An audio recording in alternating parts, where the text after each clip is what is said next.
ہے وہ اس پر جو ہے وہ اپنا جو ہے اظہار کرنا چاہتا ہوں اور سیرت النبی جو ہے وہ بیان کرنے کی سعادت حاصل کرنا چاہتا ہوں۔ تو بلا توقف میں جو ہے وہ کہوں گا حذیفہ خالد سے کہ وہ آغاز کریں، اور تمام جو ناظرین ہیں ان سے گزارش ہے کہ وہ جہاں بھی ہیں درود پاک پڑھیں اور نبی کریم صلی اللہ علیہ وسلم پر درود السلام بھیجتے رہیں، اور ہمارے اس جو ہے وہ مقرر کی تقریر کو غور سے سنیں۔ بہت شکریہ۔ حذیفہ خالد۔ الحمد للہ وحدہ والصلاة والسلام علی من لا نبی بعدہ صاحب التاج والمعراج سید الانس والجنات محبوب رب الارض والسماوات الذي اسمه مكتوب في الانجيل والتوراة وأرسله الله تعالى بالحق بشيرا ونذيرا وداعيا إلى الله بإذنه وسراجا منيرا. أما بعد فأعوذ بالله من الشيطان الرجيم. بسم الله الرحمن الرحيم. لقد من الله على المؤمنين إذ بعث فيهم رسولا. صدق الله مولانا العظيم. وقال النبي صلى الله تعالى عليه وعلى آله وأصحابه وبارك وسلم: لا يؤمن أحدكم حتى أكون أحب إليه من والده وولده والناس أجمعين. وصدق رسوله النبي الأمي الكريم.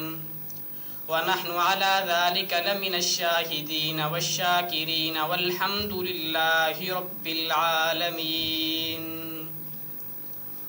کونین کی تخلیق کا مولا تو سبب ہے، کونین کی تخلیق کا مولا تو سبب ہے، اسلام کا مفہوم تیرے در کا ادب ہے. قہا سے آیا ہے تیری سیرت کا قصیدہ، قرآن میں یاسین تیرا نام و نسب ہے. والفجر کا مطلب تیرے چہرے کی تلاوت، واللیل تو مولا تیری زلفوں کا لقب ہے. اور حضور آئے تو سر آفرین اشپا گئی دنیا، حضور آئے تو سر آفرین اشپا گئی دنیا، اندھیروں سے نکل کر روشنی میں آ گئی دنیا. ستے چہروں کا زنگ اترا، بجھے چہروں پہ نور آیا، حضور آئے تو انسانوں کو جینے کا شعور آیا. میرے واجب الاحترام سامعین و حاضرین، نوجوان دوستوں اور بھائیوں، میں مشکور و ممنون ہوں میرے محترم استاد مکرم پیکر اخلاص و سادگی ڈاکٹر زاہد صاحب کا، اور ہمارے کنری کے سینئر صحافی اعجاز مغل صاحب اور ان کی پوری ٹیم کا، جنہوں نے آپ حضرات سے مخاطب ہونے کا موقع فراہم کیا. ویسے بھی میں کوئی لمبی چوڑی گفتگو کا عادی نہیں ہوں، کوشش کرتا ہوں کم بولوں پر کام کا بولوں. مجھے جو عنوان دیا گیا کہ میں آپ حضرات کے سامنے اس مختصر سے وقت میں اللہ کے اس نبی کا شان بتاؤں جس نبی کے لیے سارا جہان بنایا گیا، بلا تمہید کے میں اپنی گفتگو کا آغاز اس جملے سے کرنا چاہوں گا کہ اللہ کے نبی کی سیرت کا عنوان تو اتنا بڑا سمندر ہے، اتنا بڑا بحر بے کراں ہے کہ جس کے ایک کنارے سے دوسرے ساحل تک آج تک کوئی مائی کا لال جا ہی نہیں سکا. چے جائے میرے جیسا طفل مکتب، میرے جیسا طالب علم، میرے جیسا کم علم، کم عمر، کم گو، کم فہم، کم تجربہ کار اس پیغمبر کی سیرت کو کیا بیان کرے کہ جس کے لیے میں انداز فاروقی شہید میں کہا کرتا ہوں کہ جس طرح ایک شاعر نے 40 برس تک اللہ کے پیغمبر کی زندگی پر اپنا کلام لکھا، 40 برس تک اللہ کے پیغمبر کی نعتیں اور نظمیں لکھی، 40 برس تک اس نے رباعیات لکھی. جب لکھنا شروع کیا تو عمر 30 برس تھی، اور اختتام جب کرنے لگا تو اس کی عمر 70 برس کو پہنچ چکی تھی. اور جب وہ 70 برس کی عمر کو پہنچا، اس کے ہاتھوں میں لرزہ طاری ہوا ہوا, اس کے قلم کی جنبش ٹوٹنے لگی, سیاہی خشک ہونے لگی, ورق ختم ہونے لگے, قوت گویائی ختم ہونے لگی, سنوائی ختم ہونے لگی, سماعت و بصارت جواب دینے لگی. تو اس نے اپنی 40 برس کی محنت اور 40 برس کا لکھا ہوا کلام سامنے ٹیبل پر رکھا اور جھک کر ہاتھ باندھ کر اعتراف شکست کرتے ہوئے اس نے اپنی زندگی کا آخری شعر لکھتے ہوئے کہا, آقا میں نے ساری زندگی آپ کی نعتیں لکھی, آپ کی نظمیں لکھی, آپ کی سیرت و صورت و عزت و عظمت و رفعت و منقبت لکھی, لیکن میں آپ کی سیرت کا حق ادا نہیں کر سکا. اس نے آخری شعر لکھتے ہوئے کہا, آقا تھکی ہے فکر رسا, تھکی ہے فکر رسا, یعنی میری دماغ کی رسائی ختم ہو گئی. تھکی ہے فکر رسا, مدہ باقی ہے, قلم ہے آب لپا, مدہ باقی ہے, ورق تمام ہوا, مدہ باقی ہے. اس پیغمبر کا شان جب میں شروع کرنا چاہتا ہوں تو میں سوچوں کے سمندر میں مستغرق ہو جاتا ہوں. جب میں اس پیغمبر کی سیرت کے آسمان کے ستاروں کی چمک اور دمک کو دیکھتا ہوں تو میں سوچنے پر مجبور ہو جاتا ہوں. جب میں اس پیغمبر کے سیرت کے گلدستے کی پھولوں کی پتیوں کی مہکوں کو سونگھتا ہوں تو میں سوچنے پر مجبور ہو جاتا ہوں. جب میں اس پیغمبر کی سیرت کی سمندر کی لہروں کو دیکھتا ہوں تو میں سوچوں کے سمندر میں مستغرق ہو جاتا ہوں کہ میں اس نبی کی سیرت کی ابتدا کہاں سے کروں. کیوں کہ میں نے تو تاریخ و سیر میں پڑھا ہے, میں نے تو ائمہ و روایات کو دیکھا ہے کہ میرے پیغمبر کا فرمان ہے, کنت نبیا و آدم بین الماء والطین, کہ میں اس وقت بھی نبی تھا جب آدم پانی اور مٹی میں نہ تھا. تو پھر بتاؤ مجھے آج کنری والو, میں اس نبی کی سیرت کی ابتدا کہاں سے کروں جو مٹی سے پہلے ہے, جو پانی سے پہلے ہے, مکین و مکان سے پہلے ہے, زمین و زمان سے پہلے ہے, ہر کہکشاں سے پہلے ہے, سارے جہاں سے پہلے. اس نبی کی سیرت کی ابتدا کرنے کے لیے مجھے عالم دنیا کو چھوڑ کر عالم ارواح میں جانا پڑتا ہے. اور جب میں عالم ارواح میں جا کر اس پیغمبر کی سیرت کی عظمت کو دیکھتا ہوں تو وَإِذَا خَذَ اللَّهُ مِيثَاقَ النَّبِيِّينَ میں مجھے اسی پیغمبر کی عظمت کے ڈنکے بجتے نظر آتے ہیں.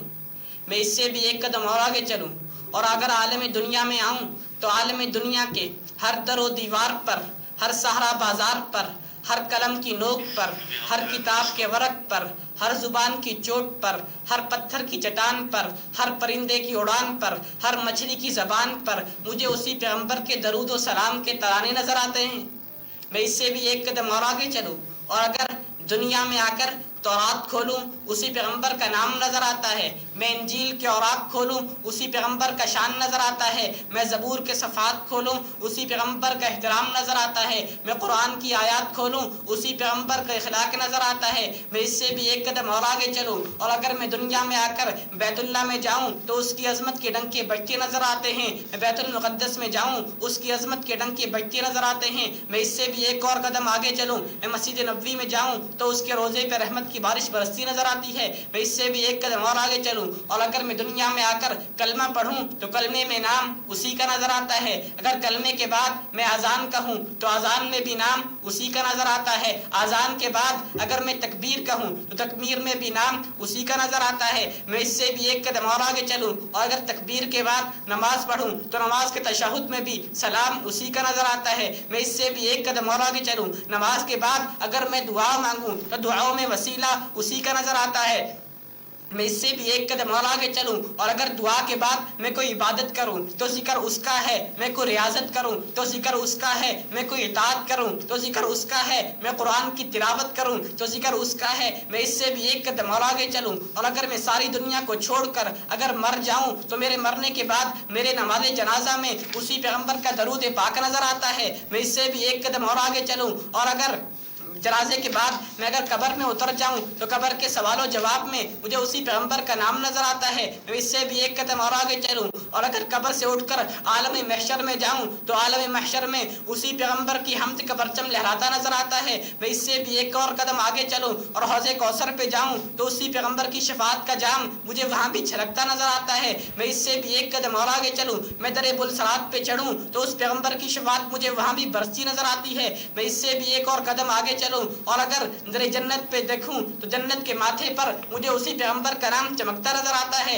میں اس سے بھی ایک اور قدم آگے چلوں, میں جنت کے اندر چلا جاؤں, میں جنت کے در و دیواروں پہ دیکھوں, میں جنت کی نہروں کی لہروں پہ دیکھوں, میں جنت کے درختوں کے پتوں پہ دیکھوں, میں جنت کے پھولوں کی پتیوں پہ دیکھوں, میں جنت کے حوروں کی جبینوں پہ دیکھوں, میں جنت کے غلمانوں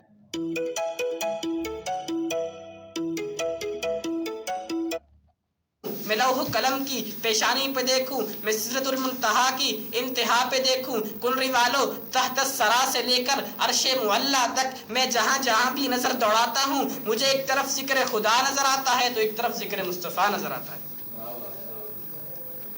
میرے دوستو، اسی پیغمبر کے لیے اللہ نے قرآن میں ایک جملہ کہا، ایک جملہ کا ورفعنا لک ذکرک، میرے پیغمبر ہم نے تیری شان کو، مقام کو، تیری سیرت کو، تیری صورت کو، تیری عزت کو، تیری عظمت کو، تیری رفعت کو، تیری منقبت کو اونچا کر دیا۔ اللہ کیا مطلب؟ میری اکثر عادت ہے میں علامہ اقبال کی شکوہ جواب شکوہ کے طرز پہ گفتگو کیا کرتا ہوں، اسی طرز پہ اللہ کے دست کونین میں سوال طراز کرتے ہیں، اللہ کیا مطلب؟ آپ نے تو صرف ایک جملہ کہا، ورفعنا لک ذکرک، میں نے آپ کے ذکر کو اونچا کر دیا۔ اللہ کیا مطلب؟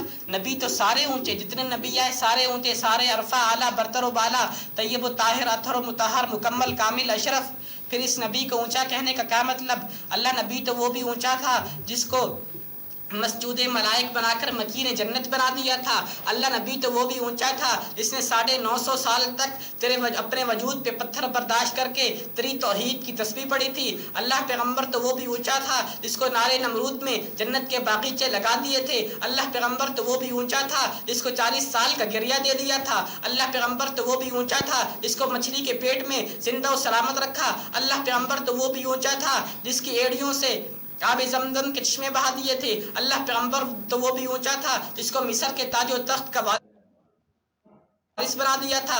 اللہ پیغمبر تو وہ بھی اونچا تھا جس کے اشارے پر قبروں کے مردوں کو زندہ کیا کرتا تھا۔ تو یا اللہ نبی تو سارے اونچے، نبی سارے عرفہ اعلیٰ برتر بالا، پھر اس نبی کو اونچا کہنے کا کیا مطلب؟ تو اللہ کی دربار سے جواب شکوہ ملتا ہے کہ میری محمد کی امت کے لوگوں، میں نے اس پیغمبر کے قدموں میں وہ برکت و سعادت رکھی ہے، اور اس کے قدم جہاں جہاں لگتے گئے، جس چیز سے لگتے گئے میں اس کو بھی اونچا کرتا گیا۔ اگر اس کے قدم مکہ کی دھرتی پہ آئے میں نے مکہ کو مکرمہ بنا دیا، اگر اس کے قدم مدینہ کی گلیوں میں آئے میں نے مدینہ کو منورہ بنا دیا، اگر اس کے قدم ثور و ہرا کی غاروں میں آئے میں نے غاروں کا ذکر قرآن میں کر کے اونچا کر دیا، اگر اس کے قدم بدر و احد کے میدانوں میں آئے میں نے میدانوں کا ذکر قرآن میں کر کے اونچا کر دیا، اگر اس کے قدم حلیمہ کی اونٹنی پہ آئے میں نے حلیمہ کی اونٹنی کو تمام اونٹنیوں کا سردار بنا دیا، اگر اس کے قدم حلیمہ کی گود میں آئے میں نے حلیمہ کو تمام دائیوں کا سردار بنا دیا، اگر اس کے قدم براق کی سواری پہ آئے میں نے براق کو تمام براقوں کا سردار بنا دیا،